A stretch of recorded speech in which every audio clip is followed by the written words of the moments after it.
So hi guys, welcome to Julia's Palette Studio, Paint Your Heart Out.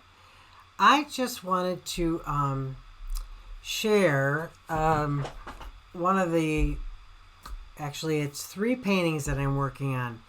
I had originally done a video in the process of painting them, and after I was done filming, I realized that my microphone didn't work and I had no audio at all. So, sadly, I didn't want to scrap the whole thing. So I decided, okay, rather than scrap it,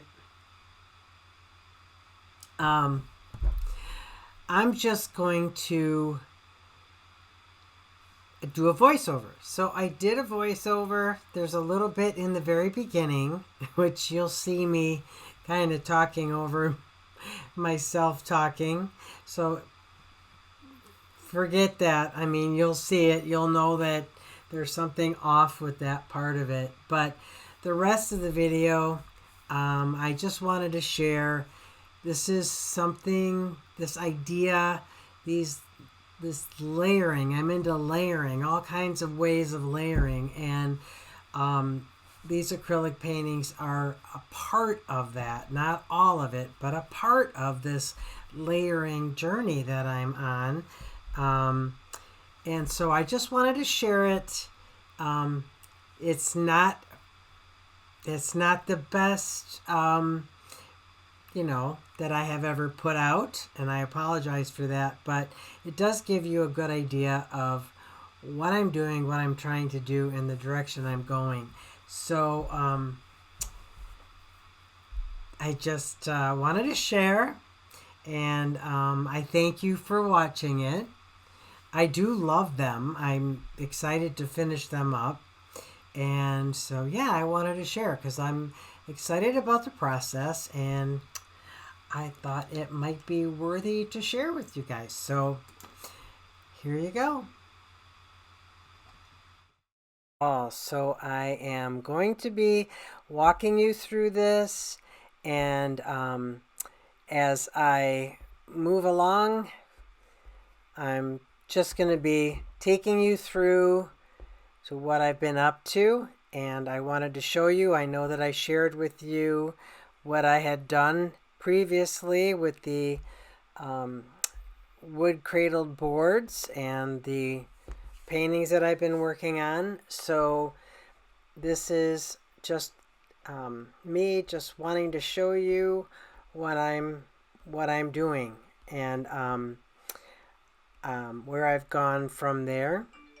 So I have been adding some, as I said in the other video, I was adding some script for texture in the shaded areas, and I used the I used permanent archival ink, stamping ink, and then I used the wet tissue for the collage paper itself. And I knew I wanted texture, and I did take some matte fluid medium that I got. I had the matte gel that I use for collage, but I didn't want to use the gel because the paper itself is so thin, and it's almost just like a thin skin. So I felt that the matte fluid medium would work, and I really love it because, like I said, that tissue is so thin, and you can see how translucent it is. I mean, I'm not going to say it's transparent, but pretty much, almost. So I am happy that I used that matte fluid medium instead of the gel, especially since I had to reposition them a couple times, the pieces, and it might have been a little bit more difficult had I used the gel.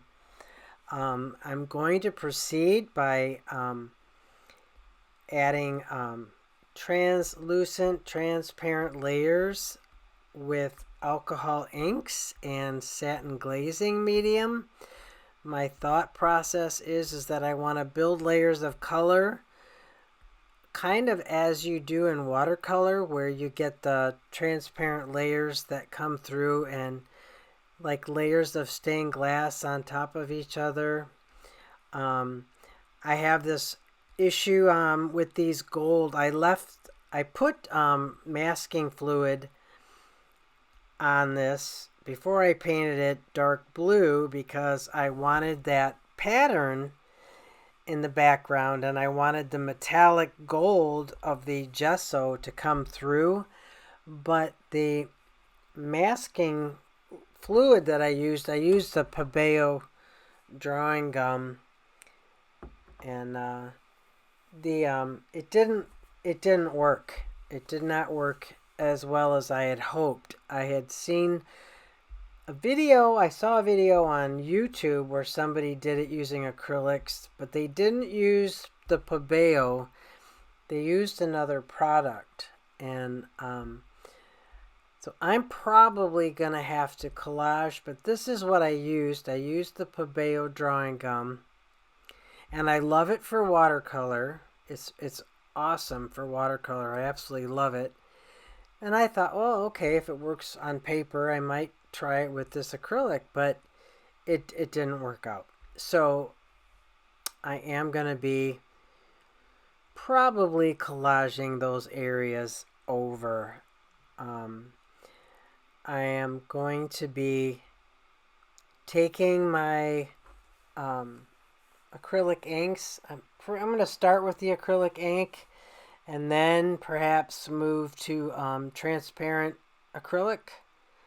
But for now, I'm going to stick with the ink so I keep that translucent look. The Tissue Collage was also used to make the collage papers that you see the color on those flowers already. Those were made with the Tissue Collage. And then the leaf down there, that was done on regular tissue paper using watercolor to tint the tissue. I had crumpled it up and mixed up a palette full of like different colors and watercolor, and then laid the tissue on top, let it dry, and then after it was dry, then I stamped it. I stamped a couple pieces of it, and that's what I put on that leaf. But the rest of it so far is just using that wet tissue with the colored areas. I'm pointing right there to those colored areas that I used. I didn't use watercolor for that. I used acrylic inks. I had taken my mud tray. I love my mud tray. I took that and I laid some water down, just a tiny bit, sprayed some water, added some acrylic inks, added a little more water, and then just kind of tilted it around a little bit till the colors mixed up, and then took that wet tissue, laid it on there, and then let it set up for a little bit, and then took a hair dryer to it so I could dry it.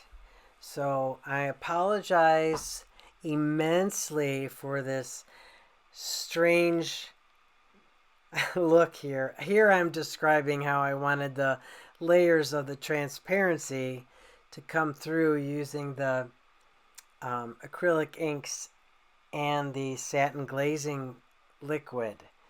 That is something that I really like to use because it does make everything more translucent, and it allows those layers to come through.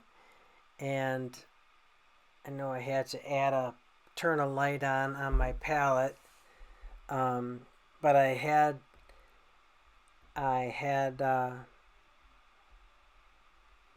think at this point I had to go get my